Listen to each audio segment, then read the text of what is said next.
Pastor Praveen మృతిపై AP ప్రభుత్వంతో పాటు రాజకీయ, సాంఘిక వర్గాల నుండి తీవ్ర స్పందన వెలువడింది. పగడాల ప్రవీణ్ అనుమానాస్పద మరణం రెండు తెలుగు రాష్ట్రాల్లో సంచలనం సృష్టించింది. ఆయన రాజమండ్రి సమీపంలోని కొంతమూరు వద్ద రోడ్డు ప్రక్కన మృతదేహం కనుగొనబడింది. శరీరంపై గాయాలు ఉండడం, బలమైన కుర్తులతో కొట్టినట్లు కనిపించడం కారణంగా పలు అనుమానాలు వ్యక్తమయ్యాయి. ఈ పరిణామాలను మేధావులు, క్రైస్తవ సంఘాలు తీవ్రంగా తీసుకుని నిరసన చేపట్టాయి. వారు ప్రభుత్వం సమగ్ర దర్యాప్తు చేయాలని డిమాండ్ చేశారు. ఈ నేపథ్యంలో ఏపీ ముఖ్యమంత్రి చంద్రబాబు నాయుడు, హోంశాఖ మంత్రి వంగలపూడి అనిత, మంత్రి నారా లోకేష్ ఈ విషయంలో దిగ్భ్రాంతి వ్యక్తం చేశారు.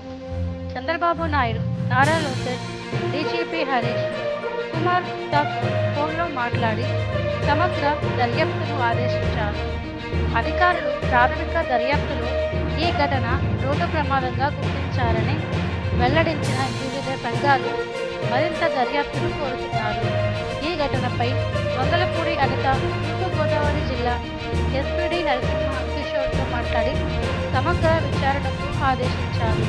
పాస్టర్ ప్రవీణ్ మృతిపై కొన్ని కోణాల్లో దర్యాప్తు జరిపించి నిజాలు వెలుగులోకి తెచ్చే ప్రయత్నం జరుగుతుందని ప్రభుత్వం స్పష్టం చేసింది.